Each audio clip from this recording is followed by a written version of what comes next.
It's time to talk about some players that we have as busts. We did our breakouts a couple weeks ago, and now we are going to talk about some players that we are not as high on as consensus. Matt, how's it going? I'm doing good, my friend. So we got 9 players for you. We're going to break down quarterback, running back, and receiver, some guys that are standing out to us at this point in the offseason as overvalued in terms of ADP. So the first position we're going to start with is quarterback, and the first player we're going to talk about is Bo Nix. So obviously, you have never been that much of a fan of Bo Nix, but coming out as QB7 to finish the year last year was pretty surprising, I think, for everybody. He was maybe the most pro ready, but the lowest upside. But he did show that he has some upside. Was able to run the ball pretty effectively, and then he threw for a lot of touchdowns down the stretch in the second half of the year, kind of bolstering his value. Now, I don't know if that's going to always be the case because their running game was so atrocious. And so it was kind of one of those things where it was keep your head above water and try to survive as the Broncos offense. So now they bring in J.K. Dobbins, they bring in R.J. Harvey. Their running game is going to be so much better. And I think that might have been a ceiling type of scenario for Nix. I know he didn't get to 4,000 yards, so maybe he's got a 4,000 yard season in there. But in terms of putting it all together with rushing, touchdowns, and passing yardage, I don't know that we're going to see that again this year. Their defense is so good too. So it's like if they just play these low scoring kind of keep away games now that they're going to have an efficient run game, that's definitely going to cap his ceiling. 29% of his throws were at or behind the line of scrimmage, which I think was second only to like Tua.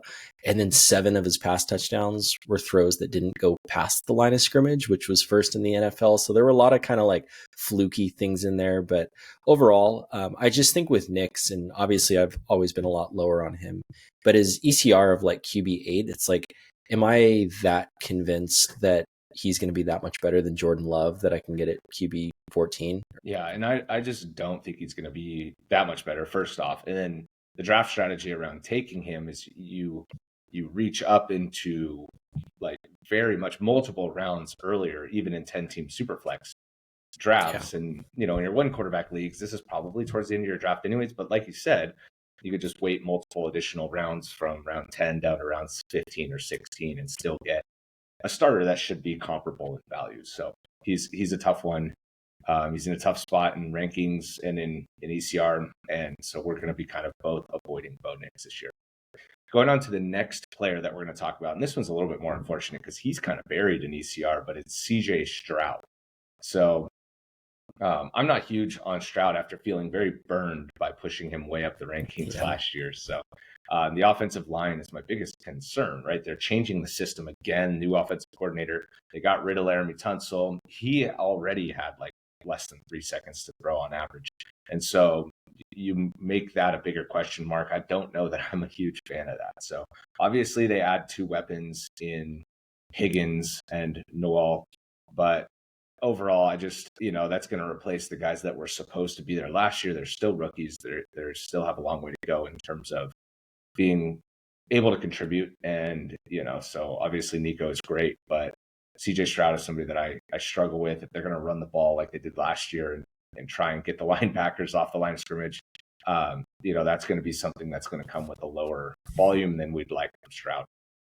Yeah, and maybe it wasn't fair to push him all the way up to QB5, QB6 range last year, but that really was the industry consensus. And it was like, he and Anthony Richardson were kind of the which one do you prefer? And they both play against each other week 1. They both kind of go off, and it's like, okay, here we go. Who's going to finish stronger? And then boom, the bottom falls out. Obviously less so for Stroud, but yeah, that was definitely a disappointment last year.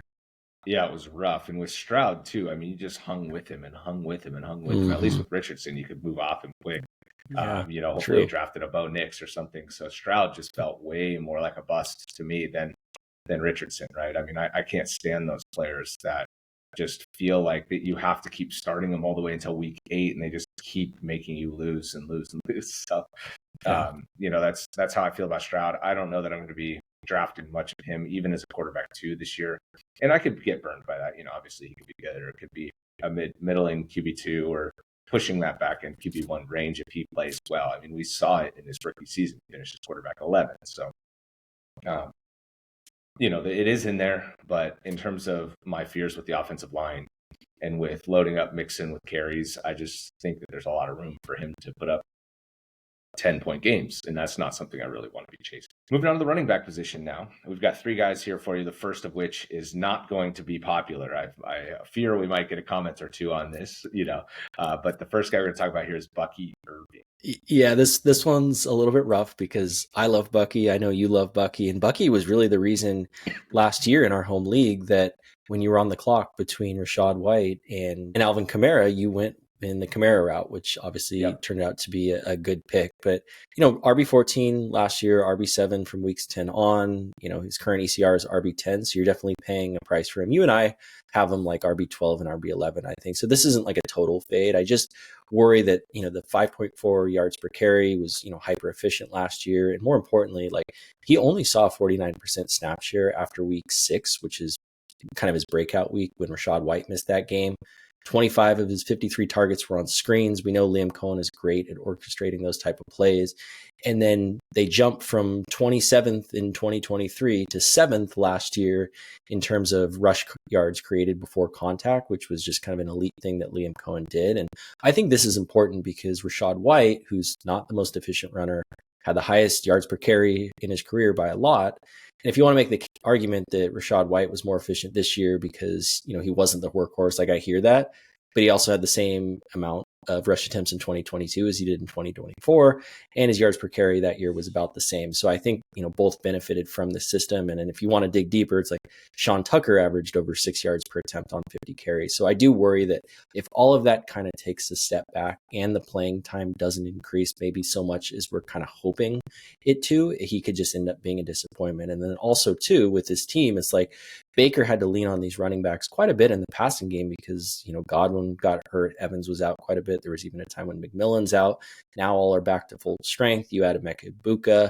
There's just maybe a little bit more to be had in terms of the wide receivers. So he's someone that, if he falls, I don't have issues taking with him. I'm just a little bit hesitant at his current cost. Yeah, and that's all great information, right? And it's all reasons to be skeptical. I just want to put the positive take out there for anybody listening. We do understand the upside. This isn't something where we don't like the player. Right? Yeah, it's a situational thing. That's why it pains me. Yeah, it's a situational thing and it's a size thing, right? So I know last year I was saying the same thing about Devon Achane, that I was continuing to fade Achane because I didn't think they were going to give him this featured role where he was going to see 18 plus targets. And I was wrong, right? Achane did get that role. And Mostert was still there and just kind of took a back seat to him. Now, I'm saying the same thing about Bucky that I was saying about HM last year, right? So that the upside case is that they just don't care about the size and they think he can handle the workload and he gets the 18 touches a game. If he continues to do that for the whole season, he's going to be a rock star, right? My fear is that he continues to see up around 50% of the snaps and they do try and limit his workload over the full season, especially if they're in playoff contention. They're going to try and preserve, and they have somebody who's at least a reasonable option in their backfield with Rachaad White, and he's still young too, under contract. He's their red zone passing game, right? He goes on the field anytime they have passing setups inside the 20 and inside the 10. So it's not like Bucky is getting to play a ton unless they're on the goal line, which he did. He did get some close rushing touchdowns last year, but it's another role that Rachaad White in 2023 excelled at significantly. So anyways, all of that to say, we get the upside case, right? But we just have these situational issues with, adding another pass catcher and changing the offensive coordinator. Rachaad White's not gone. So just temper expectations a little bit here. All right, the next guy up we have is Breece Hall. And this is more of my bust case here.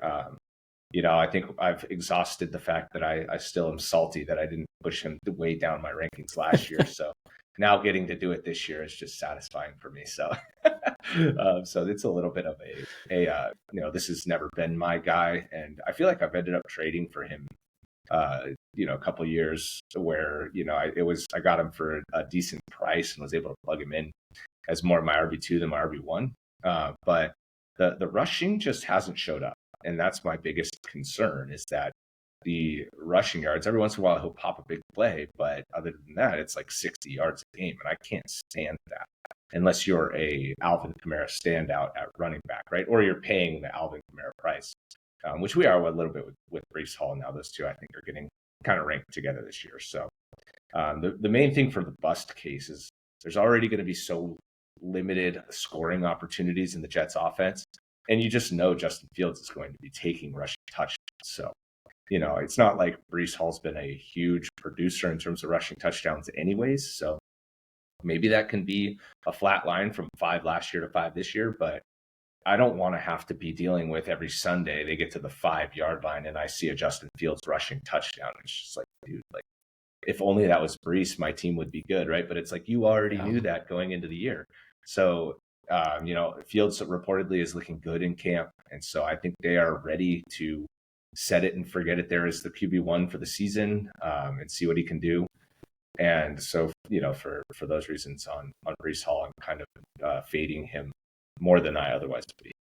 Yeah, and the coach won't stop talking about the other running backs too. Like I forget what it was. He corrected himself when he was talking about like their trios, like the best in the league. He's like, okay, maybe not the best, something like that. Yeah, and the draft strategy here too is interesting because he's right in that RB 15 to 17 range, where I feel like he's ranked ahead of Kamara, but I have Kamara ranked in front of him. And then if you're going to let me wait a round or two and draft David Montgomery, like I'm going to do that every single time, or even like wait 2 rounds and draft James Conner. Like I'm just going to be doing that instead. Yeah. And if I can get my tight end, my quarterback 2, my 3rd wide receiver, or even my flex wide receiver in that 5th, 6th round range that he goes, that's where like from a draft strategy perspective, I much prefer to be in on a different position during that time in the draft. So anyways, he just doesn't really fit into what I'm trying to do with my teams. Moving down to the next guy, and this is another one of your guys at running back, because I personally kind of like this guy because everybody seems to be fading him, including you, but it's Kyren Williams.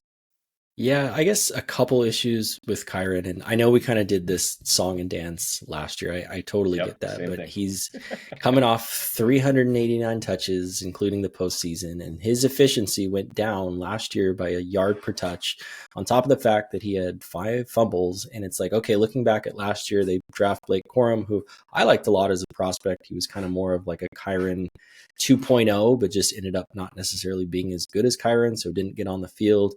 And then this year they trade up in the 4th round to draft Jarquez Hunter. He's a 4.4 guy. He's big on yards after contact. And the reason that they wanted to target a guy like that is the Rams were last in the NFL in explosive run rate. If his opportunities go down by a little bit per game and Hunter starts to show he's a really good player, I don't know. I'm just worried that you mix this guy that's not efficient, not explosive, and then you get this new shiny toy. I'm just worried that it's just not going to pay off and that it could fade away quickly. And like kind of looking back to last year where it's like with Rachaad White, I think his ADP settled around like RB 13, which is kind of similar to Kyren's. I think Kyren's is like RB 11 right now, but people were pushing down Rachaad White, like I said with you, because of Bucky, this 4th round fun running back. So I'm kind of just looking for breadcrumbs, and maybe it's just because I've never been in on Kyren and I just want to be right when it does eventually happen. But he's kind of in that zone of running back with Bucky Irving that I'm not really attacking. Yeah, and that is all fair. And I think if you're going to be out, I think this is the time to be out, right? The skills, like you mentioned, declined in a very tangible and measurable way, right? The explosive run rate specifically, it's like 40th amongst running backs, and that's just rough. Bad. Right? But the thing is you mentioned the volume, and it could be a thing where Corum takes more work, but like he didn't last year, and it could be a thing where he loses passing game role to Jarquez Hunter, but again, like I don't know, he didn't really have a significantly or stable passing game role that gave him a bunch of targets. I mean, I know he had some games where it would show up and some games where it wouldn't. So the opportunity to score touchdowns in this as the lead back in this offense is just well established, right? I mean, you go all the way back to Todd Gurley, and obviously Gurley's a much better player than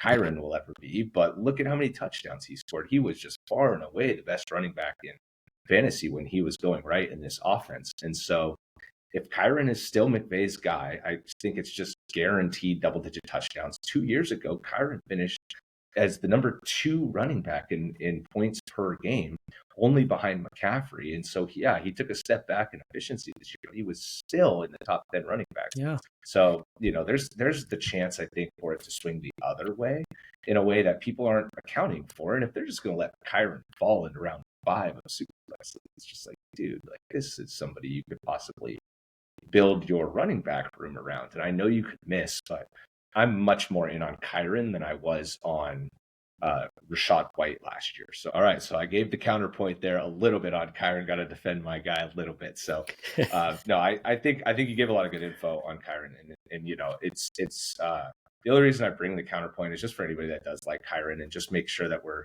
showing that we do see the full picture on these guys, right? It's just guys that at price are just sometimes a little bit difficult for us to pull the trigger on. So the reason I say that is because we're going to move into wide receivers now, and Garrett Wilson is that exact player for me at wide receiver, right? You get into the 4th round, and it's just like, oh, Garrett Wilson's still there. Who else is there, right? And I start scrolling around the player pool. So it's just like, I just have not been excited to pull the trigger on him in mock drafts yet. And so maybe I should be more, because I have hyped him up as the number 1 target. A lot of Justin Fields looks are going to go directly to him.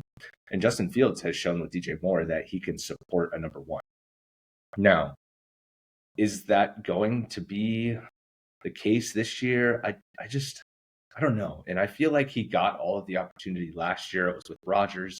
I know Devontae Adams came in and stuff, but it just was like, and I know he finishes like wide receiver 11. So it's like, how am I feeling disappointed by this finish? But if that's what the upside is going to look like, or if that's what the ceiling is going to look like, I just don't know that I'm not thrilled on it. So obviously Adams is out of town. Different quarterback that likes to run the ball, right? So it's going to be a low volume passing offense no matter what. So if he's getting 30% target share, and he's going to be the only game in town in the passing game, I think he will be good. But it's one of those guys, like I was mentioning at the top of my little monologue here, I just am not excited to draft him. I feel like if I wait around and get Mike Evans, or if I wait around and gotta wait 2 rounds to get Chris Godwin or Devontae Adams, right? Those are guys that I end up feeling better with, and then it opens me up to pick a Baker Mayfield at quarterback, or a Kyren Williams at running back, and then I get a player that I'm maybe just as excited about as I am on Wilson. Yeah, I mean, I love the player. I love the target share, but I think importantly too with Aaron Rodgers, it's like when he gets in the red zone or near the goal line, like he throws it a ton, and it seemed like he targeted Wilson a ton, right? And even if the play calls a run, Rodgers will switch things up and he'll throw to his guy. And I mean, he had 7 touchdowns last year. Like you said, I think it's closer to the ceiling. And even in DJ Moore's wide receiver 6 year with Fields, he only had 8 touchdowns, and 3 of those were in one game. And I know the DJ Moore thing gets played out quite a bit, but he had that one like monster Thursday night game where he just went like nuclear, and which is similar to like the Jerry Jeudy with last year, right? Like you look at the, that's kind of what my worry is. Yeah, and it's a great point that there was one monster game for Fields. So if Garrett Wilson's overall yearly stats get pulled up by this one huge game, you're not really getting a top 12 receiver. Say he finishes there, but he had a game with 250 yards and 3 touchdowns. It's like you're getting a wide receiver 1 for that week, and you won that week. But the rest of the time, you're just constantly feeling disappointed. So that's kind of the deal on Wilson.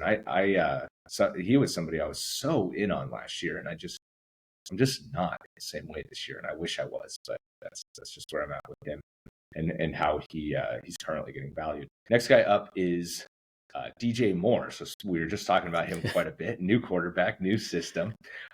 So there's a lot of hype here. He might play the Amon-Ra St. Brown role, but you have him listed as a bust here, and you're not so in on DJ Moore in a way that maybe other people are thinking he's turning into a sleeper. Yeah, so I'm looking at ECR. He's wide receiver 20. I have him as wide receiver 29, which tells me I'm just going to get no DJ Moore this year. And he was wide receiver 16 last year. Kind of just a weird year all around. Like he led the team with 140 targets, but so many of those were like screens and Mickey Mouse passes that he was kind of asking to get the ball, and the offense changed. But he only averaged 57 yards per game. And I know Keenan Allen's gone. He saw like over 120 targets, but they bring in Loveland, they bring in Burden. And, we talked about this before with Ben Johnson, hasn't been super thrilled with DJ Moore a couple times. First was in the initial press conference, and then apparently they had a conversation about body language and effort and things like that. And when DJ Moore was asked about his goals, it was like, I don't really have goals because I don't know how much I'm going to touch the ball. Whereas, Rome Odunze is, someone that I'm becoming more and more in on as the offseason goes along. And I think, he's in for a real breakout campaign. And I've always been someone that's been really in on Luther Burden too. And I like Colston Loveland. So I'm just like, I don't know how this is all going to shake out. And you're right. If he does play in that Amon-Ra role, which he's perfectly capable of, like, he's going to outperform this ADP. And I'm all in on Caleb Williams this year too. I'm just a little hesitant to take the first guy when I've never really been a big DJ Moore guy myself. Yeah, and bringing in all the weapons and drafting 2 players right off the bat when you're the new coach. His guys. His guys, right? And so I think if DJ Moore is struggling with effort and then starts whining that he's not getting the ball, it's one of those things where I wonder if he becomes a midseason trade candidate. Their room is very deep, and they could maybe get something good or something projectable, like a pick, at the trade deadline. Now, if they're in contention, I think it's going to be very weird for them to trade possibly their number 1 wide receiver. And so, I don't know how that part's going to play out, but I think there is an element of that here with DJ Moore. So I like the call on Rome Odunze. I've struggled with ranking these guys because I want to rank Rome Odunze ahead, right? I just want to rank Rome Odunze like he's going to be the one. And, he was great down the field last year, Odunze was. And so you get Ben Johnson paired with him. 2nd-year jump could be coming here in a major way. And if he puts up numbers similar to Jameson Williams last year with any level of consistency, higher level of consistency, plus he's probably just a better guy in general. So, I just think that Odunze might ascend in a way that we're not currently accounting for here with DJ Moore's price, right? Everybody's just kind of like, Moore's the one, and I want to get the one on a Ben Johnson offense. And it's like, okay, but like maybe tap the brakes there just a touch because we don't really know how this is going to break down. And I think with Rome too, I don't know necessarily how fair this is to say, but when you look at like his like work ethic, demeanor, personality, he's very much like an Amon-Ra St. Brown. And we know Ben Johnson's like kind of like a drill sergeant with these guys too. So I don't know if that's going to necessarily make any difference, but just kind of from an attitude perspective, I think he's going to be a really rock solid piece for him. Yeah, and I mean, Ben Johnson's come out and hammered Luther Burden for being hurt, right? Yeah, he's not messing around. So he doesn't have any reservations whatsoever calling these guys out at the podium. And it was the first thing he said about DJ Moore, and he didn't specifically say DJ Moore, right? But we all knew that's who he's talking about. I mean, no one else sat on the bench in mid-play. Nobody else in the offense was quitting on plays that weren't called to him as the first option. So so we understand these things, and he's hammering on Luther Burden for not being in camp, saying every rep missed is an opportunity missed. And it's something you're gonna have to continue to catch up on. So who does that leave in the offense as somebody he hasn't come out and bashed yet? Rome Odunze, like you were just saying. So I get the DJ Moore call, and I'm leaning more your direction on DJ Moore, despite trying to, hype up the positive side. The next guy we're going to talk about here is another wide receiver, Tyreek Hill. So unfortunately, we have to list him here because he was just so bad last year. He was like the number 1 bust, in my opinion, last year. There's nothing worse than drafting somebody in the first round as wide receiver 2, and they turn in wide receiver 25 performance on points per game basis. It's just the absolute worst thing that can happen. You literally can't win when he's doing that, and you can't bench him. And, so it's just like this horrible, horrible situation. Those are the worst kind of busts, in my opinion. If somebody gets hurt or somebody just is completely not even playable, like Jalen Waddle, I'd much rather have that than you can just move on and play somebody else, right? You pick up Cedric Tillman, and instead of having his explosive games on your bench, you're able to throw him in there and just see what happens. And then you win those weeks, right? So anyways, I don't want to get stuck in a situation where the offense looks the same as it did at the end of last year. trying to protect Tua. And if they don't go back to downfield passing game more, and defenses continue to play that cover 2 shell against them, Reek is going to be obsolete in this offense. I think they should have traded him. I would be more in on him, I think, if they would have traded him. But overall, I'm just not encouraged here. I know he's been putting out like, oh, I didn't train correctly last year. I wasn't my same self. He's posted, he called out Jordan Lyles earlier this week, after he ran a 10.05 in a track meet, said Jordan Lyles could never, but overall, I'm just struggling on the role. And if they're going to just be throwing it behind the line of scrimmage and utilizing Jonnu again, and obviously Achan's a massive part of this passing game. I just don't know that there's a ton of upside here with Reek in the same way that there was when they were just taking multiple shots down the field, and it felt like he was scoring a 60-yarder every single week. Yeah, and even with this offense shifting more toward the line of scrimmage, like he got half as many screens this season, like 10 versus 20 the last 2 seasons prior. So he wasn't even getting those. And it's difficult too for me with these wide receivers on Miami. It's like I have Waddle pushed down too, because I'm just, he was the number 4 option in the offense also. And it's like, if I push Reek down, do I have to push Waddle up? And for me, it's just like, I don't really know. And I don't necessarily want to make that guess. So I'm just going to be I got to push Achan up. Oh, I got I'm high on Achan. You just have him as wide or as RB4. I've got him at like 6 or 7. So I'm in on Achan big time. Yeah. So no, the offense though is the reason, right? Like if he was going to the Chargers, like, I don't know, we're Charger fans, so we were fantasizing about that for a little bit before they signed Mike Williams deep in the offseason. But, I think that I would have been a lot more excited about that. You pair him with a good running game, solid defense, and a rocket arm quarterback. All of a sudden, it's like, oh, wait a second, he's back to being a first round pick. But I think we made the case here on Reek as somebody that we're not entirely in on. The last guy we're going to talk about here is another wide receiver, and very boom bust it feels like, but it's Zay Flowers. My issue with Flowers is this is just not a team that throws the ball a ton. They've ranked between 30th and 32nd the last 3 seasons in pass rate. He's not really a threat in the red zone or near the goal line. His current ACR is wide receiver 23. I have him at 31. You actually have him lower than I do at wide receiver 34. And yes, he was wide receiver 24 last year, but he was wide receiver 36 in points per game. And the icing on the cake for me is Lamar threw 41 touchdowns last year. That was the highest mark of his career by 5. They scored 30 points a game. Bateman kind of had a breakout year. They gave him a new contract.